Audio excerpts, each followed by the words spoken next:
அனைவருக்கும் அன்பான வணக்கம். ஃபர்ஸ்ட் வந்து ஒரு வாரமா வீடியோ போடல. அதுக்கு வந்து ஒரு லீவ் லெட்டர் சொல்லிக்கிறேன். As I am suffering from fever அப்படி சாரி. ஆக்சுவலாக என்னென்னா வந்துட்டு கண்ணு கொஞ்சம் வீங்கிடுச்சு.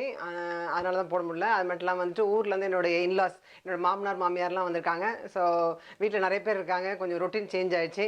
அதனால் முதலே வந்து வீடியோலாம் எடுத்து கொஞ்சம் பயன்படுத்த வேணாம்னு சொல்லிட்டு இப்போ ஒரு வீக் கேப் விட்டுட்டு நான் இப்போ வீடியோ எடுக்கிறேன். So back to normal. நல்ல ஒரு வீடியோட ஸ்டார்ட் பண்ணலான்னு சொல்லிட்டு ஈஸியாக எப்படி நல்லா பூந்தி லட்டு பண்ணலான்னு சொல்லிட்டு இப்போ போட போகிறேன். இதுக்கு வந்து இன்க்ரீடியன்ஸ் ஃபர்ஸ்ட் பார்க்கலாம். ஸோ லட்டு பண்ண ரொம்ப சிம்பிள் இன்க்ரீடியன்ஸ் தான் வேணும். வெறும் கடலை மாவு, பேசன், அது வந்து நல்லா ஒரு கிளாஸ் எடுத்திருக்கேன் நான். எவ்வளோ எடுக்கிறோமோ, எதில் எடுக்கிறீங்களோ அதில் வந்து 2 மடங்கு சக்கரை எடுத்துக்கோங்க. ஒரு பங்கு கடலை மாவுனா 2 பங்கு சக்கரை எடுத்துக்கோங்க. கூட வந்து ஏலக்காய் தூள் எடுத்துருக்கேன். அது கூட வந்து எல்லோ கலர் பவுடர் போட்டால் நல்லாயிருக்கும், அதை எடுத்துக்கிறேன்.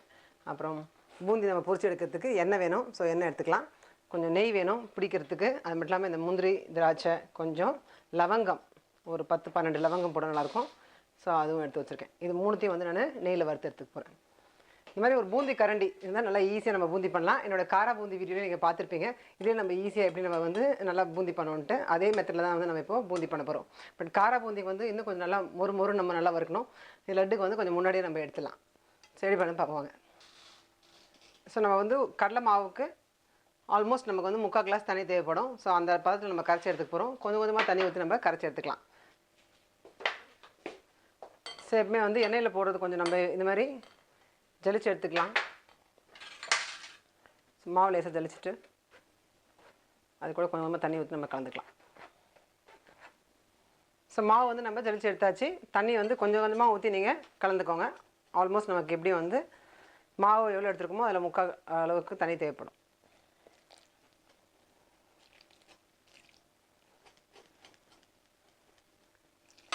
இந்த மாதிரி ஒரு நிமிஷம் நல்லா கலர்னா கட்டி இல்லாமல் நல்லா வந்துடும். ஸோ இந்த மாதிரி கொட்டுற மாதிரி தான் ஈஸியாக இருக்கும். இப்போ வந்து நம்ம ஃபஸ்ட்டு சக்கரை பாகு பண்ணி வச்சுக்கலாம். மாவு வந்து நமக்கு ஏற்கனவே ரெடியாக இருக்குது. மாவில் நம்ம வந்து கலர் கொஞ்சம் போட்டுக்கலாம். சக்கரை பாகுலேயும் கொஞ்சம் கலர் போட்டுக்கலாம். அப்போ வந்து நல்லா கொஞ்சம் எல்லோவாக இருக்கும். ஸோ இந்த மாவில் வந்து லேசாக ஒரு சிட்டிகை கலந்துக்கோங்க.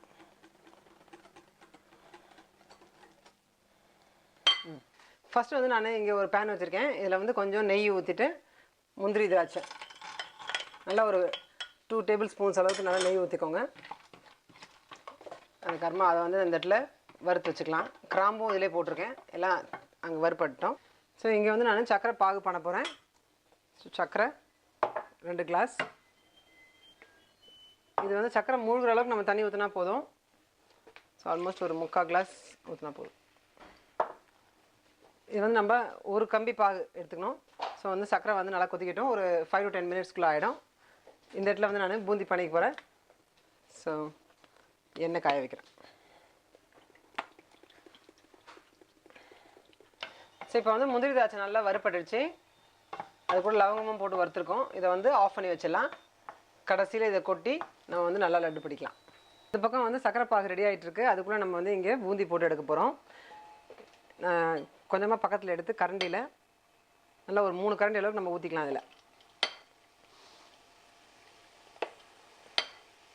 இந்த மாதிரி கரண்டி எல்லா கடையிலையுமே கிடைக்கும். அதான் ஈஸியாக இருக்கும். அது மட்டும் இல்லாமல் அதை போட்டுட்டு மேலே கரண்டி வச்சு தேய்க்கூடாது. இப்படி இந்த கரண்டியை மட்டும்தான் நம்ம டேப் பண்ணலாம்.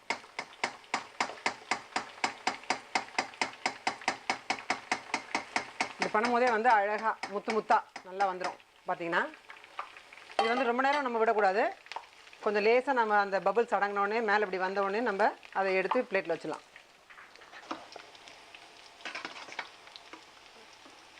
ஸோ பார்த்தீங்கன்னா அழகாக இது மாதிரி வந்திருக்கு. நம்ம வந்து இதை ஒரு பிளேட்டில் எடுத்து வச்சிடலாம்.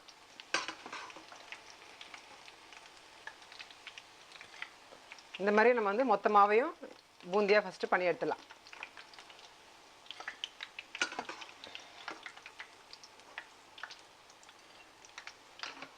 இப்போ அப்படியே நெக்ஸ்ட் ஈடு ஊற்றலாம். நம்ம இதே மாதிரி எல்லா பூந்தியும் பண்ணி எடுத்துக்கலாம்.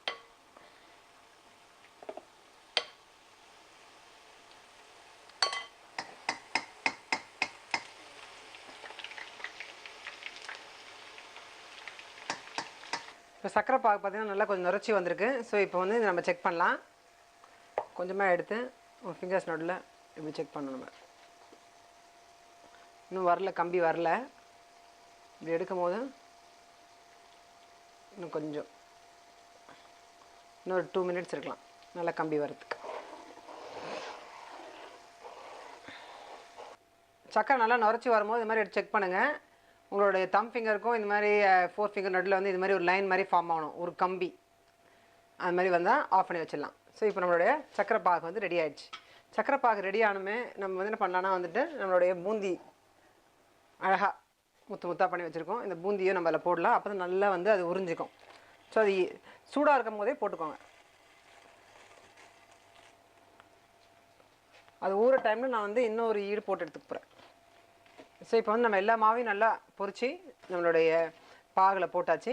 இது மாதிரி நம்ம கொஞ்சம் நல்லா கலரலாம். இப்போது கொஞ்சம் டைம் கொடுக்கணும். அப்போ தான் நல்லா அந்த ஜீராலாம் வந்து நல்லா அதில் ஊறும்.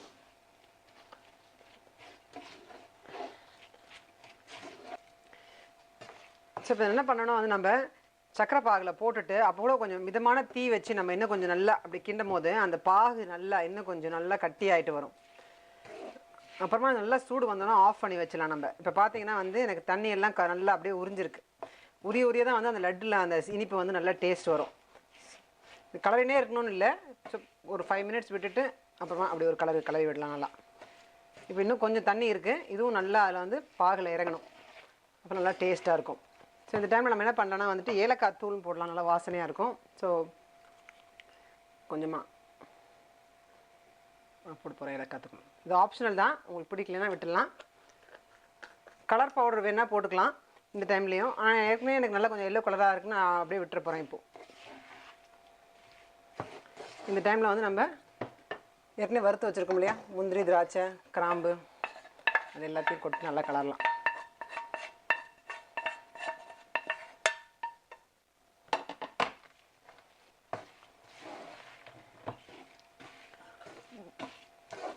நம்ம பூந்தியாக பண்ணாலும் நல்லாயிருக்கும். பூந்தியாக பண்ணும்போது கூட நீங்கள் வந்து இப்படியே நல்லா உறிஞ்சினதுக்கப்புறமா விடலாம். சில வந்து கலர் கொஞ்சம் கொஞ்சம் போடலாம். டிஃப்ரெண்ட் கலர்ஸ் போடலாம். ரெட் கலர், கொஞ்சம் க்ரீன் கலர், அது மாதிரி போட்டு நம்ம பூந்தியும் பண்ணலாம். இப்போ வந்து லட்டு பண்ணனால ஒரே கலராக நல்லா இந்த மாதிரி கோல்டன் எல்லோவாக பண்ணால் நல்லாயிருக்கும். இன்னும் ஒரு 10 மினிட்ஸ் விட போகிறேன் நல்லா. அப்போ தான் வந்து இதெல்லாம் நல்லா உறிஞ்சிடும். அதுக்கப்புறமா நான் வந்து கொஞ்சம் கையில் நெய் தேய்ச்சி பிடிக்க போகிறேன். ஸோ ஒரு 15 மினிட்ஸ் நல்லா அப்படியே அதை வந்து ஊற விட்டுட்டேன் நான். இப்போ வந்து அதுக்கப்புறமா நான் இதை செக் பண்ணுறேன். கை போட்டு நல்லா பார்க்கலாம். இப்போ பார்த்தீங்கன்னா வந்து நல்லா பூந்திலாம் அழகாக உரியப்பட்டிருக்கு. நல்லா செப்பரேட்டாக பீஸாக வந்திருக்கு. இப்போ நீங்கள் கையில் எடுத்து பார்த்தீங்கன்னா கூட தெரியும், நல்லா அதில் சக்கரை ஒட்டியிருக்கும். நல்லா அமுக்குனிங்கன்னா நல்லா லட்டு மாதிரி நல்லா அதில் வந்து ஜூஸ் வரும். ஸோ இந்த டைமில் வந்து நம்ம நல்லா கையிலே நல்லா பிசைஞ்சு விடலாம். ஆனால் ரொம்ப நம்ம உடைக்க வேண்டாம். அந்த பூந்தி அழகாக உருண்டையாக ரவுண்டாக இருக்கும்போது ரொம்ப அழகாக இருக்கும் லட்டுக்கே.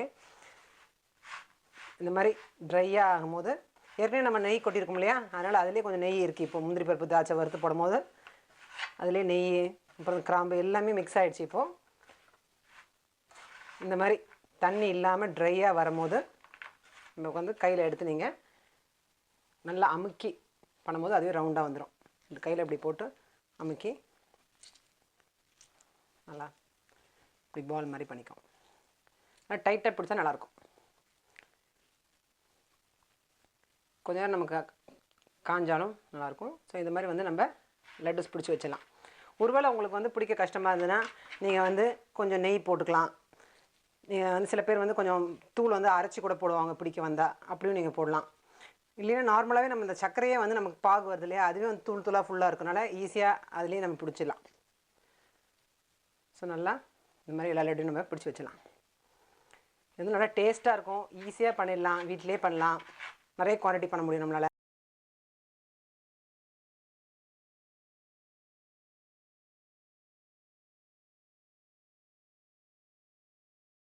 ஸோ இப்போ வந்து நான் எல்லா லட்டையும் பிடிச்சி வச்சாச்சு. இது தோராயமாக வந்து ஒரு 26 to 28 லட்டுஸ் இந்த சைஸில் வரும். நான் போட்டிருக்கிறது வந்து ஒரு கிளாஸ் எடுத்திருக்கேன். இது வந்து என்னென்னா தோராயமாக ஒரு 1/4 கிலோ கடலை மாவு, 1/2 கிலோ சக்கரை எடுத்து பண்ணிங்கன்னா இந்த அமௌண்ட் உங்களுக்கு வரும். இதை வந்து கொஞ்சம் மிச்சம் ஆனது பார்த்திங்கன்னா பூந்தி அழகாக நல்லா சக்கரை பாகெல்லாம் நல்லா உறிஞ்சி நல்லா டேஸ்ட்டாக வந்திருக்கும். வச்சு நம்ம ஈஸியாக நல்லா லட்டு பண்ணி என்ஜாய் பண்ணலாம். இது எல்லாருக்குமே டெம்ட்டாக இருக்குன்னு நினைக்கிறேன். ஈஸியாக சீக்கிரமாகவே பண்ணுவீங்கன்னு நினைக்கிறேன். சீக்கிரமாக ட்ரை பண்ணி பார்த்து என்ஜாய் பண்ணுங்கள்.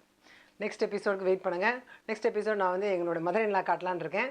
அவங்களுடைய ரெசிபிஸ் நான் சிலதெல்லாம் போட்டிருக்கேன். பீட்ரூட் வடை, அப்புறம் வந்து பாசிப்பருப்பு கூட்டு, இதெல்லாம் வந்து அவங்க நல்லா பண்ணுவாங்க. அது தவிர வந்து மிளகா சட்னி அப்படின்னு ஒன்று ரொம்ப நல்லா பண்ணுவாங்க, எனக்கு ரொம்ப பிடிக்கும். ஸோ அந்த மிளகா சட்னியோட நான் வந்து என்னோட மதர் இன்லாவோட நெக்ஸ்ட் வீடியோவில் பார்ப்போம்.